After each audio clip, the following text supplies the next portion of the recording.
Assalamualaikum warahmatullahi wabarakatuh. Alhamdulillahirabbil alamin wassalatu wassalamu ala asrofil anbiya'i wal mursalin sayyidina wa maulana Muhammadin wa ala alihi washabihi ajmain, amma ba'd.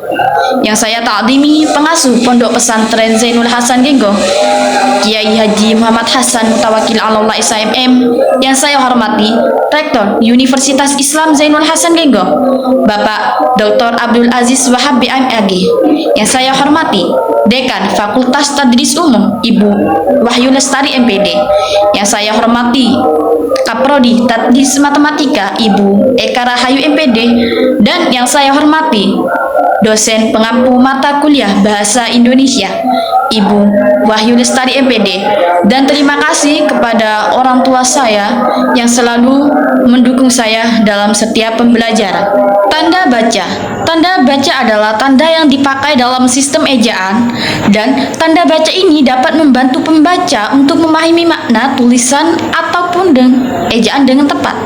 Karena tidak sama seperti kita berbicara dengan lawan bicara, karena lawan berbicara dapat memahami maksud pembicaraan kita dengan menggunakan intonasi, gerak tubuh, atau unsur non-bahasa lainnya. A.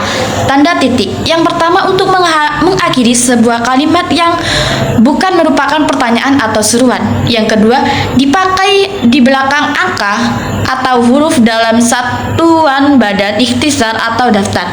Yang ketiga, dipakai untuk memisahkan angka jam, menit, dan detik yang menunjukkan waktu atau jangka waktu. Yang keempat, dan tanda baca ini dipakai untuk memisahkan bilangan ribuan atau kelipatannya yang menunjukkan jumlah. B.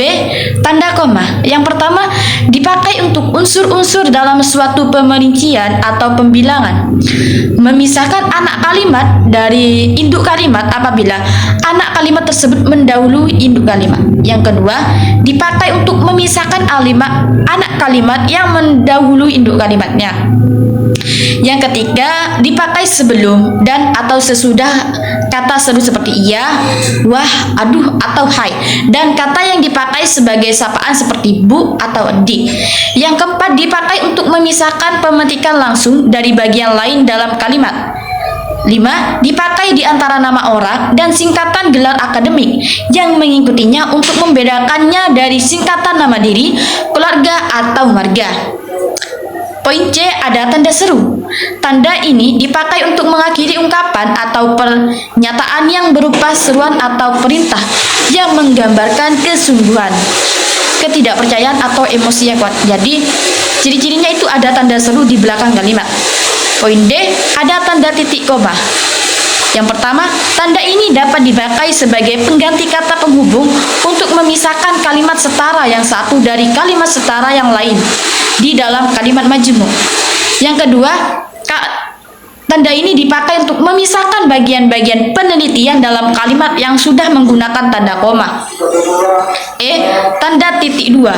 Yang pertama, dipakai pada akhir suatu pernyataan lengkap yang diikuti pemerian atau penjelasan. Yang kedua, dipakai sesudah kata atau ungkapan yang memerlukan perincian. Poin F, tanda hubung. Yang pertama, untuk menyambung unsur kata ulang. Yang kedua, dipakai untuk menyambung tanggal, bulan, dan tahun yang dinyatakan dengan angka atau menyambung huruf dalam kata yang dieja satu-satu.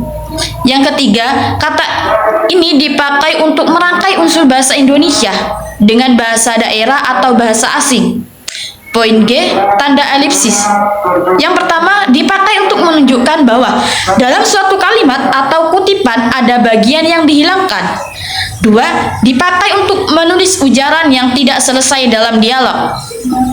Poin H, tanda tanya.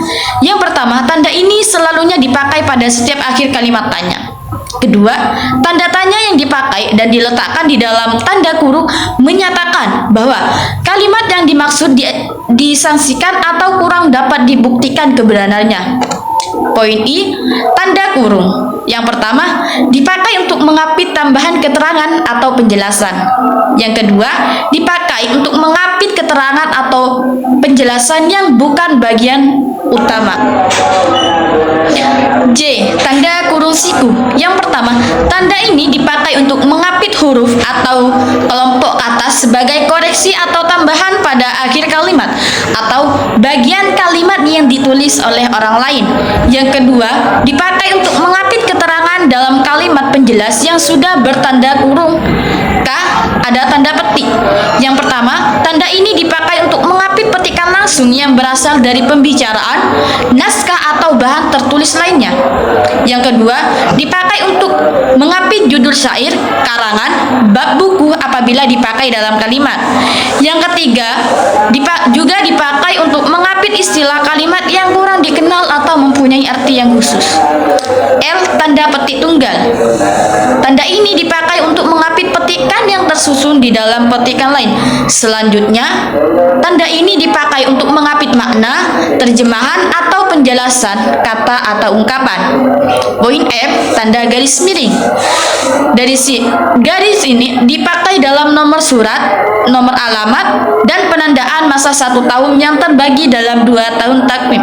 2. Dipakai sebagai pengganti kata dan atau serta setiap. N. Tanda penyingkat atau apostrof, yang mana tanda ini menunjukkan penghilangan bagian kata atau bagian angka tahun dalam konteks. Poin yang terakhir yaitu O. Tanda pisah. Tanda ini dipakai untuk membatasi penyisipan atau kalimat yang memberikan penjelasan di luar bangun kalimat.